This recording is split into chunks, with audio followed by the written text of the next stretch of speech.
저번 시간까지 논어 앞에 3편 했죠. 하기 비정 8일편까지 하고 오늘 이제 4편 2인편 들어갑니다. 이 편은 이제 논어의 핵심이죠. 인에 대해서, 논어의 핵심이 인에 대해서 쭉 이야기한 겁니다. 228페이지야. 이제 우리는 논어 제4편을 강의할 차례입니다. 제4편은 논어에서 아주 중요한 한 편으로 여기에는 대단히 중대한 문제가 제시되어 있습니다. 먼저 제4편의 제목인 이인에 대해 말해 보겠습니다. 여기에 쓸 이는 마을리자죠. 과거의 일반적인 해석으로는 향리, 즉 사는 곳을 말합니다. 과거 전통에 비추어 보면 몇 가구 살지 않는 시골의 서당 훈장들은 이인의 의미에 대해서 공자의 뜻은 집을 사거나 새로 얻을 경우 어진 마을을 선택해야 한다는 것이다 라고 풀이했습니다. 다시 말해 사람은 좋은 사람들의 무리 속에서 살아야 한다는 것입니다. 정말 이런 뜻이라고 하면 나쁜 사람들의 무리 속에 사는 사람은 없을까요? 또 그렇다면 어느 곳이 좋은 사람들의 무리가 사는 곳이며 어느 곳이 나쁜 사람들의 무리가 사는 곳일까요? 대북시에는 이내로 거리가 있지요. 그렇다면 이내로 이외에는 사람이 살 곳이 없겠네요. 이렇듯이 시골 서당 훈장들의 해석에는 큰 문제가 있습니다. 이 리자는 당연히 거주하는 것을 가리킵니다만 여기서는 동사로 보아야 합니다. 거주하는 곳으로는 처의 의미가 있습니다. 처한다는 뜻이죠. 그 처는 고문 속에서 때로는 어떤 곳에 서 있거나 앉아 있다는 것을 표시하는 동사가 됩니다. 우리가 춘추 전국시대의 저서를 읽을 경우 거자가 단독으로 쓰이는 것을 자주 봅니다. 고대에는 네모로 된 탁자가 없었으며 또 의자도 없었습니다. 일본인들의 다다미는 중국에서 건너간 것으로 진안에서 위에 이르기까지 사람들은 모두 바닥에 앉았습니다. 위진 이후에야 서역에서 의자가 전해 들어왔으며 당나라 이전의 글에서 호상에 앉았다. 그 호상이자라는 구절을 볼 수 있습니다. 거자는 의지하다, 의거하다는 뜻이죠. 호상에 의지해서 앉았다는 뜻입니다. 호상은 곧 의자의 초기 형태로 서역에서 건너온 것입니다. 예전에는 중국 이외에는 전부 오랑캐로 봤으니까 오랑캐 호자를 써가지고 외국에서 들어온 물건에 호자를 많이 붙였습니다. 우리가 쓰는 말 속에는 많은 명사에 호자가 들어있는데 호초, 이건 후추라는 뜻이고요. 호초를 예로 들어보면 이것은 보자마자 단번에 외래의임을 알 수 있습니다. 호나 번자, 여기는 불초머리가 있어가지고 우거질 뻔이라는 뜻인데 오랑캐라는 뜻도 있습니다. 번자가 들어간 것은 모두 외래어로서 번가, 토마토도 외래어입니다. 지금 번가라고 썼는데 요즘은 중국에서는 풀초머리 없는 그냥 번자를 써가지고도 많이 씁니다. 뒤에 와서는 외국에서 전래된 것에 양자를 붙였는데 예를 들어 외국에서 들어온 자전거를 사천 사람들은 양마라 불렀습니다. 서양에서 들어온 말이라는 뜻이죠. 타고 다니는 말. 심지어 양매창, 매독 같은 것도 외국에서 들어온 말입니다. 명나라 이전의 중국 의학서적에는 이런 병이 보이지 않는 것으로 보아 외국에서 들어온 것임을 알 수 있는데 광동 지방을 통해 들어오기 시작했기에 광창이라고도 불렸습니다. 우리가 이런 이치를 알고 나면 거나 리의 의미가 바로 자처, 스스로 처한다는 거죠. 자처이며 이인의 뜻은 다시 말해 사람이 어떻게 하면 인의 경지에 처할 수 있는가 하는 문제임을 이해하게 됩니다. 처세나 처인, 특히 스스로의 처신에는 모두 자처의 도리가 있어야 합니다. 좀 더 분명하게 말해서 어떤 것을 이인이라 할 수 있을까요?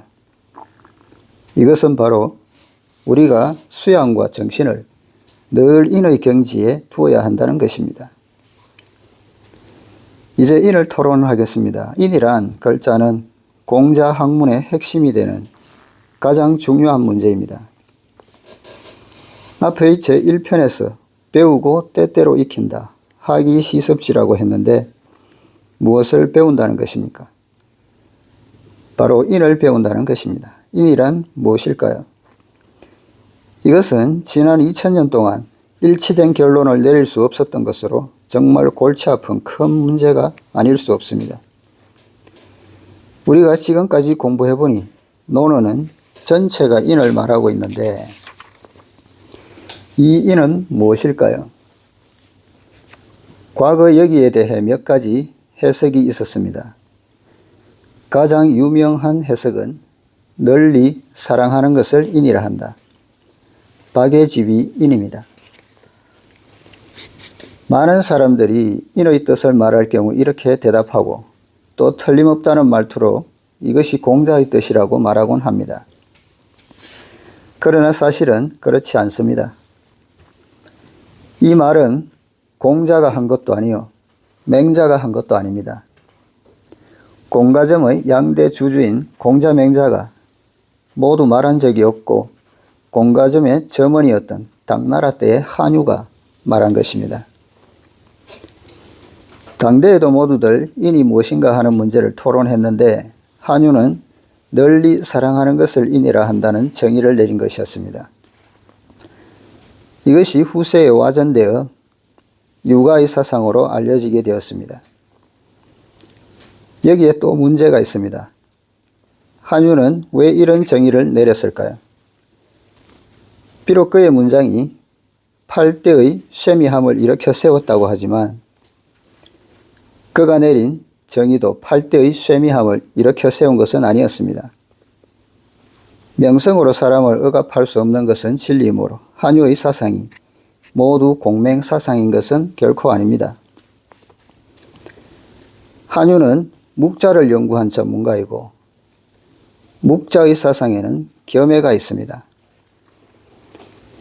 그럼에도 한유가 묵자 사상을 연구한 전문가라는 사실은 잊혀져 있습니다. 그는 묵자의 사상을 유가 사상 속에 융해하여 겸해의 겸자를 고쳐 박예로 만들었는데 이것은 마치 긴 두루마기를 벗어버리고 양복을 입은 것과도 같습니다.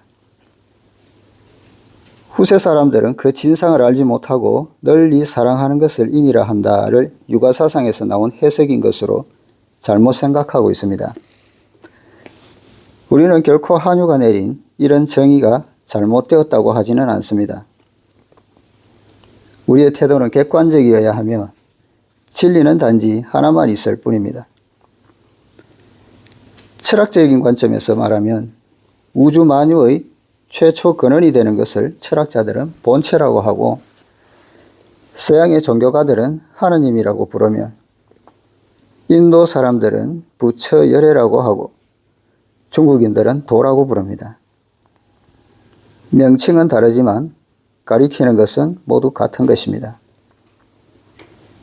마치 만두와 빵이 명칭은 다르지만 똑같이 곡물가루로 만든 것으로 먹으면 배부른 음식인 것과 같습니다.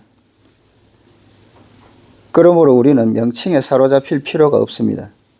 각각 표현 방식이 다를 뿐입니다. 다음으로 한대 이후 당대까지도 인에 대한 해석이 끝없이 계속되었습니다. 고대 서적은 무슨 이야기를 하든 간에 인 하면서 인의의 도리를 중요하게 여겼습니다.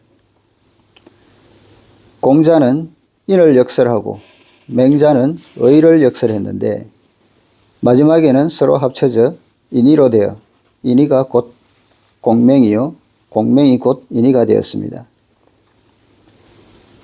만약 이것을 팔고문으로 써보면 인이란 공맹이 말한 것이요 공맹이 말한 것은 인이의 도다. 인이자 공맹지 설야 공맹지 설자 인이지 도야 같이 길게 써나갈 수 있습니다.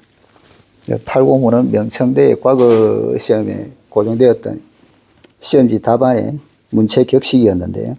나중에는 이제 형식만 있고 내용이 없는 무슨 말을 하는지도 모르게 형식만을 따졌다는 비판을 받고 있는 문체입니다.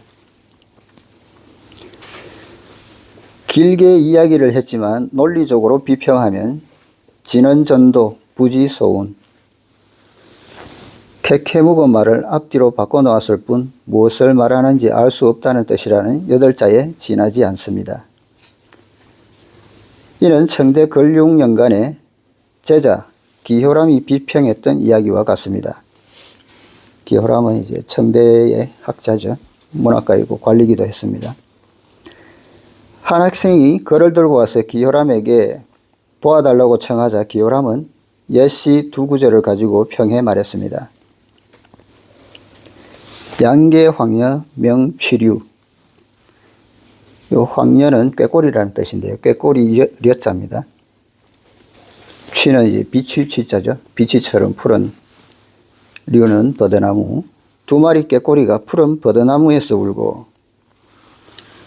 일항백로 상청천 한 줄의 백로가 푸른 하늘로 오른다. 로자는 백로로자입니다. 요거는 이제 당나라 두보의 절구라는 시의 앞 2구절을 가지고 와서 한 말인데요. 요 2구절만 봐서는 그냥 풍경을 이야기한 것일 뿐이죠. 그 황녀가 버드나무 사이에서 울고 이 백로가 날아가는 모습. 그러니까 단지 풍경을 말했을 뿐 무슨 말을 하려고 하는지는 알 수 없다는 뜻입니다. 이것은 그 학생의 글이 무엇을 말하고 있는지 갈수록 알 수 없다는 뜻입니다. 한당 이래로 일반 학자들이 공자의 인에 대해 말한 것은 모두 기효람의 비평을 빌리자면 무엇을 뜻하는지 알 수 없다고 할 수 있습니다. 당시 학자들이 인자를 토론한 글이 100만 여자에 달하고 있는데 글자 하나를 가지고 그렇게 떠들어대다니 이것이 어찌 공자가 본래 말한 뜻이었겠습니까? 그래서 나는 종종 노자는 오천자로 노자란 책을 썼지만 후세에 노자를 해석한 글이 동서고금의 것을 다 모아 쌓으면 수천만 자가 되고 현재까지 외국어 번역본도 수십여 종이나 되니 아마 노자가 알면 우스워 포복절도할 것이라고 말합니다. 대가들이 너도 나도 노자를 말했지만 어느 것이 노자의 본뜻일까요? 장선생이 말한 것은 장선생 노자요. 유선생이 말한 것은 유선생 노자일 뿐입니다. 누구의 노자가 그야말로 본디의 노자일까요? 송대의 이학가들은 공맹의 심전을 자신들이 개성했다고 생각했습니다. 공자는 신법을 정자에게 전했고 정자는 대학을 지어 신법을 자사에게 전했는데 자사는 중용을 지었습니다. 자사는 다시 맹자에게 신법을 전했는데 맹자 이후에는 실전되었습니다. 송대 이학가들은 그렇게 전해온 신법의 비결을 자신들이 다시 얻었다고 생각했지만 시대적으로 그 사이가 1000년 전 벌어져 있는데 어디서 그 비결을 얻었다는 것인지 모를 일입니다. 사실 그들은 불가 도가의 것들을 퍼서 옮겨온 후에 도리어 불가와 도가를 꾸짖었으니 그들의 학문 태도는 정말 옳지 않은 것이었습니다. 간단히 말하면 이 학자들의 일을 272자죠. 이를 설명하기 위해서 불가의 공사상과 도가의 무사상을 가져와서 설명을 하고 그 가지고 온 공과 무의 사상을 또 비판을 했다고 합니다. 다음으로 그들은 심성, 즉 철학적인 도리를 가지고 인을 해석하여 인이란 과실시의 속이다. 인자 핵지심야라고 했습니다. 시핵자인데요. 다시 말해 살구나 은행시의 속과 같다는 것입니다. 그들은 불가의 사상을 더해 만물이라는 과실은 모두 음과 양의 두 쪽으로 되어 있고 그 중간에 속은 비어 있으므로 이는 곧 도체의 속이 비어 있는 것과 같은 경지라고 생각했습니다. 송대 유학자들의 또 다른 해석으로는 의학에서 몸의 일부가 마비되거나 저린 것을 불인하다고 하는 것으로 보아 이는 마음의 지각성임을 알 수 있다고 했는데 그들이 이렇게 하고 나자 자신들의 신분이 드러나 버렸습니다. 즉 이것은 순전히 불가의 말로서 깎아머리 스님을 억지로 끌어다 공자의 모자를 씌운 것에 불과한 것입니다. 당대 이후로 공명의 신법을 말하고 공명의 신법을 전성한 사람들은 바로 이런 송대의 유학자들, 즉 이학가들입니다. 한당의 학문에서도 인을 말했는데 뭐라고 말했을까요? 굳이 말하자면 그들은 용을 말했다고 할 수 있습니다. 작용, 쓰임을 말했다는 거죠. 송대 유학자들은 인을 철학 속으로 끌어와 체를 말했습니다. 앞에서 그들의 결점을 말했으니 또 그들의 좋은 점도 말해야겠습니다. 송대와 한당대의 유가들은 각각 장점이 있는데 한당대의 유가들은 공자의 신법인 인의 용을 이해했고 송대 유가들은 불가, 도가, 양가의 학문을 차용하여 공자의 신법인 인의 체를 이해했습니다. 그들은 모두 시대의 획을 긋는 독창적인 견해를 가지고 있었지만 공자에 대한 이해가 서로 다릅니다. 체용을 말한 김에 한번 이야기해 봅시다. 당대 이후에 불학 원리로 말하면 만물에는 체, 상, 용이라는 세 가지 논리가 있습니다. 이 차잔을 예로 들면 유리는 체요, 그 모양은 상이며 그 기농은 용으로 액체를 담을 수 있는 물건입니다.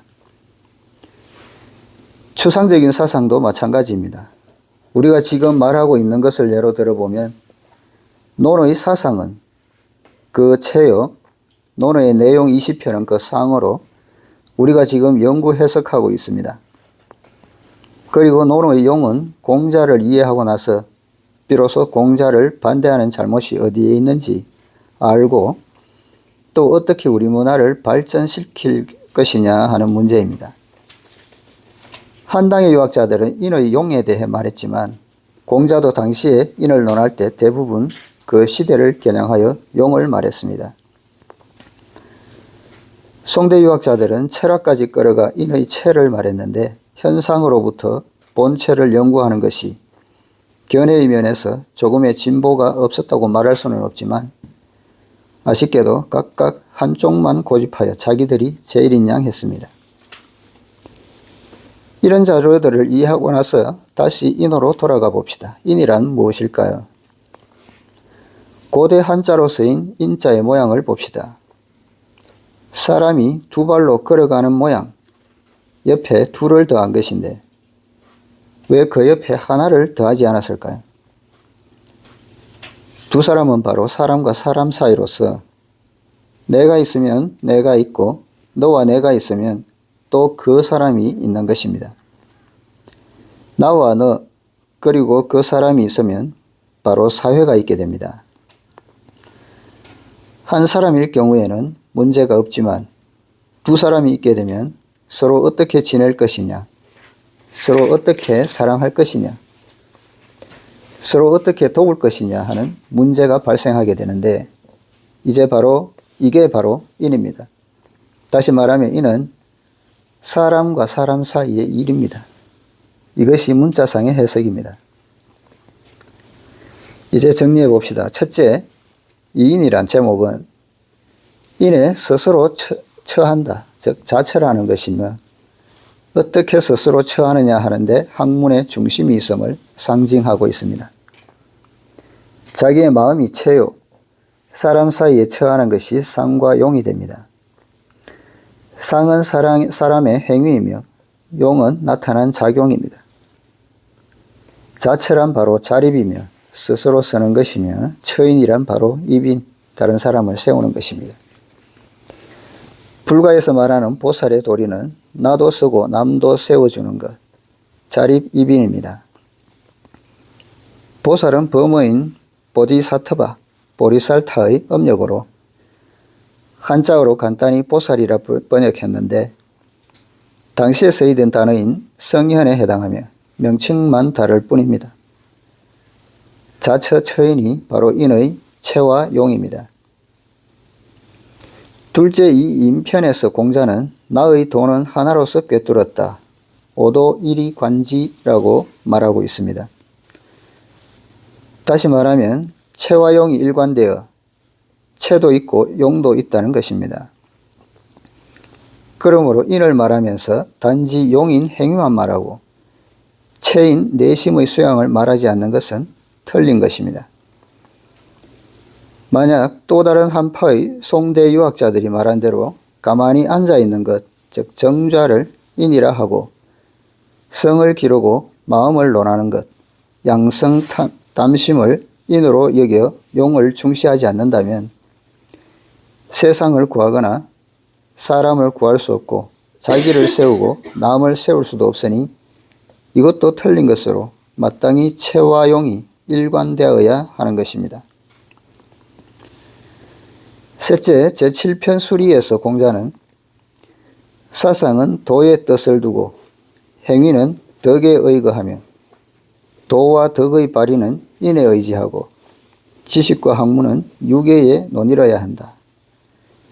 지어도 거덕 의어인 유어예라고 말하고 있는데 이 네 가지는 공자가 학문을 가르치는 중심 요강입니다. 이건 역시 공자의 하나로서 꿰뚫는 일관의 이치입니다. 그런데 안연편 속에서 공자는 어느 날이라도 자기를 극복하고 예로 돌아가면 천하가 인으로 돌아간다. 일일 극기복내 천하 귀인이라고 말함으로써 그 이치를 남김없이 보여주고 있습니다. 이런 자료들을 좀 먼저 이해한 다음 이 인편을 연구하고 마지막에 결론으로 이어지게 하면 막힘없이 꿰뚫어 통할 수 있게 됩니다. 이제 인편 첫 단락이 나옵니다. 자왈, 공자께서 말씀하셨다. 이인위미, 인에 처한다는 거죠. 인에 처하는 것은 아름다운 것이다. 택불처인, 언덕지, 선택해서 불처인, 인에 처하지 않는다면 또는 인에 처하지 않는 것을 택한다면 글자대로 이해를 하면 그런 뜻이죠. 그래서 인을 선택해 그에 처하지 않는다면 언덕지, 여기서 지자는 밑에 날일자가 있는 지혜 지자와 같은 뜻으로 보면 됩니다. 그 지혜롭다는 뜻이죠. 어찌 지혜롭다 하겠는가? 즉 인을 선택해 그에 처하지 않는다면 어찌 지혜롭다 하겠는가? 이 단락은 고리타분한 훈장들의 해석대로 하면 공자께서 말씀하시기를 어진 사람들이 사는 마을을 선택해 살아야 하니 주변 이웃이 다 어진 군자들이면 아름답다 할 만하다 했다가 되는데 그렇게 많은 어진 군자들이 세상 어디에 다 있을지 모르겠습니다. 또 택불처인 언덕지에 대해서는 살 곳을 선택할 때 어진 마을을 선택해 살지 않으면 그 사람은 지혜롭고 총명한 사람이라 할 수 없다고 했습니다. 정말 이와 같다면 우리는 모두 다 멍청이들이네. 이런 해석은 조금 전에 비평했듯이 고리타분한 훈장들의 해석입니다. 이제 나 같은 고리타분한 새 훈장의 해석을 봅시다. 이인위미의 뜻은 우리들의 진정한 학문의 안주처는 인으로서 표준을 삼아야 한다는 것입니다. 인의 경지에 도달한다는 것은 바로 학문이 진선미의 경지에 도달한다는 것이란 이야기입니다. 택불처인의 뜻은 우리의 학문 수양이 인의 경지에 처하는 데 이르지 못한다면 이는 지혜의 성취라 할 수 없다는 것입니다. 이것이 제1의 원칙입니다. 제2단락은 다음과 같습니다. 자왈, 공자께서 말씀하셨다. 불인자, 인하지 않은 사람은 불가이 구처약. 여기서 약은 검소하다, 검약하다, 절약하다라는 그런 뜻이죠. 그래서 인하지 않은 사람은 검약함에도 오래일 구자죠. 오래 처할 수 없고, 불가이 장철학. 여기서 장은 앞에 구자하고 맨 같은 뜻입니다. 오래라는 뜻이죠.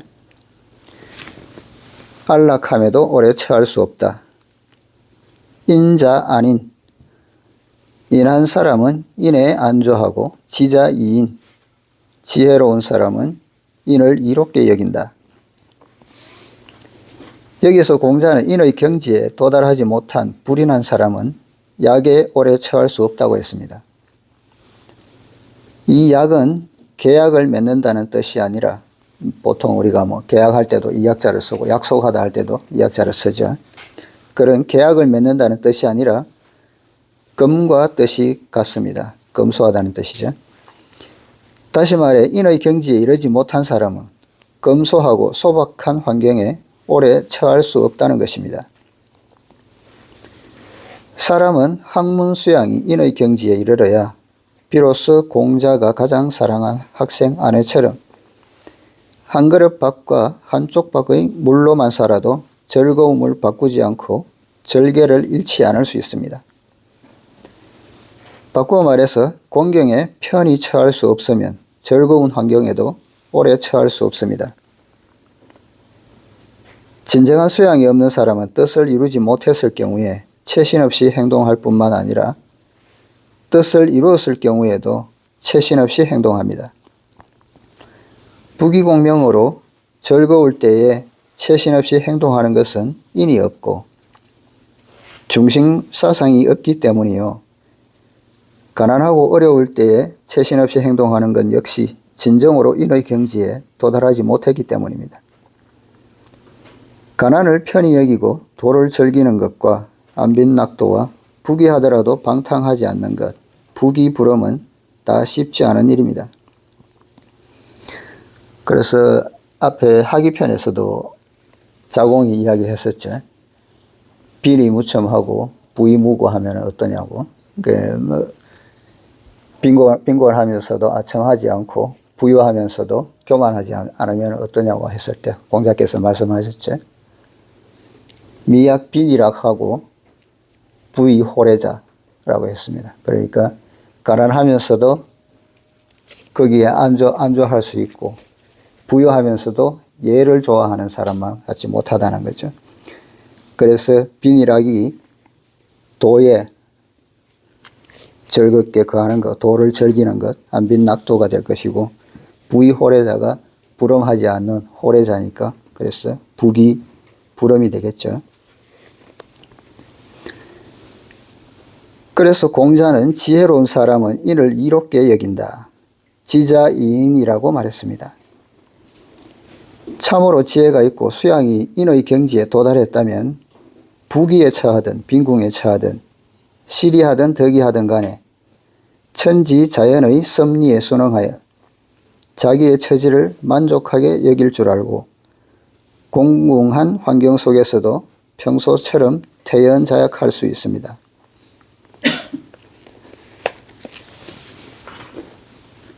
이 단락에 인자 아닌은 인의 체에 해당하며 지자이인은 인의 용에 해당합니다. 공자의 학설을 연구해 보면 공자의 주요 정신은 인이라는 것을 알 수 있습니다. 인의 도리에 대해서는 자신의 견해로 주해하지 말고 체와 용의 도리로 파악하는 것이 제일 좋습니다. 앞서 말했듯이 당나라의 한유는 자신의 의견으로 주해하여 널리 사랑하는 것을 인이라 한다고 했습니다. 그러나 우리는 이제 우리 의견으로 주해하지 말고 공자의 의견에 가깝거나 공자 자신의 의견으로 주해해 봅시다. 인에 대한 공자의 주해는 모두 다 이 2인편에 들어있으며 이 편은 모두 인을 말하고 있고 인의 체보다는 용을 더 많이 논하고 있습니다. 이는 마치 공자가 역경계사전에서 말한 인으로 드러나고 작용 속에 숨어 있다. 만물을 고치시키되 성인처럼 근심하지 않으니 그 성덕과 대업이 지극하도다. 현저인, 인의 모습으로 드러난다는 거죠. 장저용, 고 만물이 불여 성인동, 여기서 애자로 나와 있는데 여기는 애자가 아니고 우자, 근심할 우자로 바꾸는 게 맞을 겁니다. 성인과 더불어 같이 근심하지 않는다는 거죠. 성덕대업 지의제, 그래서 그 성덕과 대업이 지극하도다. 요거는 계사상편 5장에 나오는 말입니다. 그래서 나중에 집에 가셔가지고 계사 5장 다시 한번 보시면 이해가 될 겁니다. 그 다음으로 우리는 맹자의 자료 속에서 인과 관련된 몇 가지 정의를 찾을 수 있는데, 맹자의 마지막 편인 진심편 상장 속에서 다음과 같이 말하고 있습니다. 군자 소성, 즉 군자가 품수한 천성은, 이 소성의 이제 품수라고 하는 것은 이제 선천적으로 타고나는 것을 이야기를 합니다. 군자 소성, 군자가 품수한 천성은 수 대행 불가은, 비록 덕정이 천하에 크게 행해진다 하더라도 더하여지지 아니하며, 여기서 대행이라고 하면 이상이나 포부가 천하에 행해지는 것을 이야기를 합니다. 그래서 덕정이 천하에 크게 행해진다 하더라도 불가 더하여지지 아니하며, 수궁거 불소는 비록 공공하게 산다 하더라도 떨어지지 아니하니, 분정고야, 여기서 분은 이제 분수, 본분이라는 뜻이죠. 분수가 정하여졌기 때문이다. 군자 소성, 군자가 품수한 천성은 인의 예지, 근어심, 인의 예지가 마음에 뿌리 박혀, 여기서 근은 동사로 쓰여가지고 뿌리 내린다는 거죠. 뿌리 내려서, 마음에 뿌리 내려서 기생생야, 그 생기가, 생색은 이제 활기 있는 기색이죠. 그 기색이 수영 견어면, 여기서 숫자도 그 날일변이 아니고 눈목변으로 바꾸는 게 맞을 겁니다. 날일변이면은 우리가 뭐 한돌, 두돌 할 때 애들 돌잔치 같은 거 할 때 돌 숫자인데 1주년을 나타내는 돌 숫자입니다. 그 눈목자를 쓰면은 바라볼 숫자라고 쓰이는데요. 순수하다 내지는 반지르르하게 윤이 나는 모양, 그것을 수라고 이야기합니다. 그래서 얼굴에 윤택하게 나타난다는 거죠. 앙업에, 앙은 이제 넘쳐 흐른다는 뜻입니다. 넘친다는 거죠. 등에 넘쳐 흐르며 시어 사체, 요 사체는 이제 뭐 몸이 4개가 아니고 사지, 우리가 보통 말하면 사지라는 뜻입니다. 그 사지에 베풀어져서 사체 불언이 유, 유는 뭐 깨우칠 유자로 쓰이는 거죠. 그래서 사체가 말을 하지 않더라도 그 내함을 깨닫는다는 뜻입니다. 그래서 일거수일투족을 보면은 그 사람이 군자인지 소인인지 알 수 있다는 거죠. 그 몸에서 언행이나 행동으로서 알 수 있다는 겁니다. 자연스럽게 나타난다는 거죠. 여기에서 마음의 뿌리 내려서 근어심이라는 것은 체를 말하고 그 이하는 용을 말하는데, 이는 아주 명백합니다. 학문하는 방법으로 제일 좋은 것은 경으로서 경을 해석하는 것, 이경, 해경으로 글 쓴 사람 자신의 학설이나 사상으로 경전을 주해하는 것이 비교적 신뢰할 만합니다. 고인의 학설을 자신이 완전히 소화한 다음 다시 토해내어야 바로 자기의 학문이 됩니다. 어떤 사람은 학문을 함에 있어 옛사람의 것을 먹지도 못하고 먹었다 하더라도 소화를 시키지 못한 채 조리 없이 함부로 떠들어대며 한데 끌어모아 놓는데 이런 방법을 써서는 안 됩니다. 정말 자기 안에서 충분히 소화시킨 다음에 다시 토해내어야 비로소 참된 학문이 됩니다. 설봉선사, 설봉의존선사인데 당말의 화상입니다. 이 스님의 제자로부터 이제 중국에 운문종이나 법안종이 탄생했다고 합니다. 그 제자들에 의해서. 말마다 흉금 속에서 흘러나와 천지에 쌓인다. 종 흉금 중 유출 축천축지. 말마다 종은 뭐로부터라는 뜻이죠. 흉금은 이제 앞섭인데 이제 마음이라는 뜻입니다. 그 마음 속에서 나온다는 거죠. 말마다 흉금 속에서 흘러나와서 사월 축자죠. 축천축지, 하늘과 땅에 쌓인다는 겁니다. 이제 다시 본문으로 돌아갑시다. 자왈 유인자 능호인 능오인 공자께서 말씀하셨다. 오직 인한 사람만이 능호인, 여기서 호자는 좋아하다 동사로 쓰입니다. 사람을 좋아할 수 있고, 능오인, 여기 나풀학자인데 여기서는 싫어할 오자로 쓰인 겁니다. 그래서 사람을 좋아할 수도 있고 사람을 싫어할 수도 있다는 겁니다. 이것은 인의 체와 용을 함께 말하고 있습니다. 공자는 진정으로 인의 수양이 있는 사람은 참으로 남을 좋아하고 또 남을 싫어할 수 있다고 했습니다. 호자는 바로 애호한다는 뜻이며 오자는 싫어한다는 뜻입니다. 역사를 읽어보면 선선오악, 선을 좋아하고 악을 싫어한다는 거죠. 선선오악이란 말이 있는데 앞의 오자는 싫어한다는 뜻이며 뒤의 악자는 본자로서 대단히 나쁘다는 뜻입니다.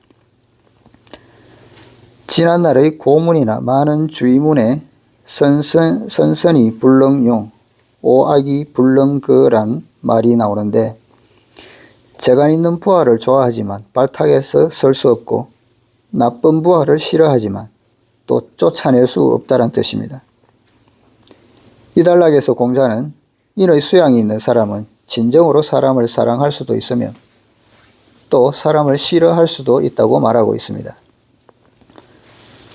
그러나 공자가 마치 송대 유학자들이 동그라미를 쳐 끊었듯이 여기서 말을 멈추었더라면 우리는 공자 사상의 인에 대해 여전히 분명히 알 수 없을 겁니다. 이제 다음의 구절을 윗말과 연결시켜보면 이해할 수 있게 됩니다. 자왈 구지의 인이 무오야. 공자께서 말씀하셨다. 구자는 이제 진실로 구자입니다. 진실로 뜻이 인에 있다면 무오야. 미워함이 없다. 공자의 이 말은 사람이 참으로 인의 수양이 있으면 특별히 누군가를 미워하지 않는다는 뜻입니다.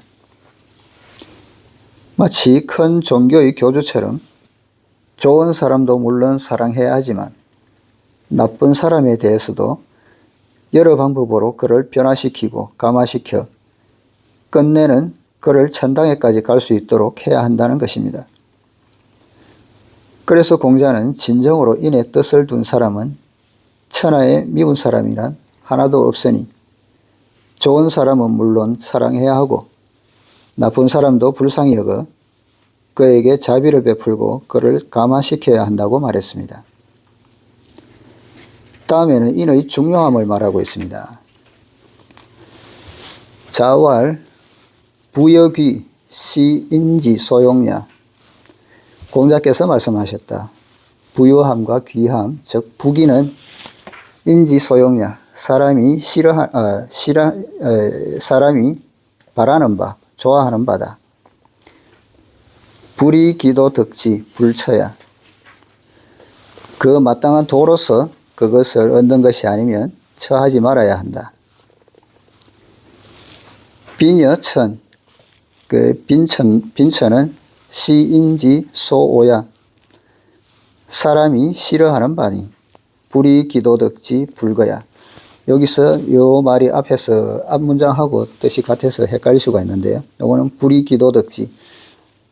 글자대로 하면은 그 도로서 그것을 얻는 것이 아니면 불거야. 면하려 해서는 안 된다. 버려서는 안 된다라는 뜻인데요. 요거는 이제 빈천에서 면하는 그 방법이 도에 맞아야 된다는 겁니다. 그 빈천에서 벗어나는 방법이 도에 맞지 않는 방법이면은 그 빈천에서 벗어나려고 해서는 안 된다는 거죠. 도로서 얻는 것이 아니면은. 그래서 군자 거인, 군자가 인을 버린다면 오호성명. 여기서 오자로 읽는데 여기서는 어찌 오자입니다. 의문사로 쓰였습니다. 어찌 이름을 이루겠는가. 군자 무종식지간 위인. 여기서 군자는 종식이라고 하면은 밥 먹는 시간이죠. 그래서 종식지간이면은 밥 먹는 동안이라는 뜻입니다. 그래서 무종식지간 위인. 밥 먹는 동안에도 인을 어겨서는 안 된다는 거죠. 조차 필어시, 전폐 필어시. 조차를 여기서 남해건 선생은 이제 어떤 일을 이루는 상황을 이야기를 했는데요. 전통적인 방법, 해석으로는 조차가 짧은 시간, 총망한 것, 내지는 경솔한 것, 그런 뜻도 있습니다. 그래서 전통적인 방법은 경망 중에도, 조차 필어시 경망 중에도 인에 의거해야 하고, 전폐 엎어지고 자빠지는 것인데, 그 실패할 때도 그 인에 의해야 한다는 겁니다. 그래서 여기서 나온 말이 이제 사자성어로 조차전폐라는 말이 있는데요. 전통적인 방법으로 조차를 해석한 겁니다. 그래서 엎어지고 자빠지는 위급한 순간을 조차전폐라고 이야기를 합니다. 그런데 우리는 여기서 남해건 선생의 뜻을 쫓아가지고 조차를 어떤 일을 이루는 것으로 봐서 어떤 일을 이루는데도 반드시 인에 의지하고 전폐, 실패하여 넘어질지라도 반드시 인에 의지해야 한다로 이해를 하겠습니다. 그래서 이것은 육아의 인의 수양을 말한 것으로 사람의 공부는 마음에서 이루어져야 한다는 것입니다. 바로 앞에서 나는 맹자 진심편이 바로 공자의 인을 연구한 것이라고 말했는데 이 진심편을 읽어보아야 인의 함의에 대해 더욱 절실하게 깨닫게 될 것입니다. 공자는 부귀는 사람마다 좋아하여 누구나 부귀공명을 얻고 앞날이 유망하며 하는 일이 성취되고 좋은 직위를 얻게 되기를 바라지만 올바른 방법으로 얻는 것이 아니라면 그것을 바라지 말아야 한다. 반대로 빈천은 사람마다 싫어해서 인의 수양이 있는 사람이라도 빈천을 좋아하지 않는다. 그러나 올바른 방법으로 노력하고 향상하여 빈천을 벗어나야지 삐뚤어진 방법을 써서는 안 된다고 가르칩니다. 공자는 이어서 말합니다. 군자가 인을 버린다면 어찌 이름을 이루겠는가. 군자 거인 오호 성명. 군자가 인을 버리면 중심사상이 없다는 것입니다. 다른 방면에서 성취가 있더라도 그러합니다. 예를 들어 문학이 뛰어난 것은 재능 있는 자의 풍류에 지나지 않으며 지식이 깊고 해박한 사람도 일개의 재능 있는 자에 불과합니다. 그러므로 군자에게 인의 경지가 없다면 중심사상이 없는 것이며 중심사상이 없다면 무엇에 의지하여 이름을 이루겠느냐 하는 것입니다. 학문하는 사람은 무종식지간 위인, 즉 한 끼 밥 먹는 정도의 짧은 시간 동안에도 인의 경지를 위배함이 없어야 한다는 것입니다. 조차 필어시, 전폐 필어시에서 조는 창조, 자귀이며 차는 이런 상황입니다. 이 말은 어떤 사업의 성공이든 다 인에 의지해야 한다는 것으로 운이 없을 때에도 인의 수양에 의지해 의기소침하지 않으며 환경의 압박을 느끼지 않고 편안히 받아들여 지낸다는 것입니다. 바꿔 말해 일이 마음먹은 대로 되어갈 때에도 인에 의지해 성공하고 실패했을 때에도 인에 의지해 안온하다는 것입니다. 예, 5장까지 하고요. 6장은 다음 시간에 하겠습니다. 수고하셨습니다.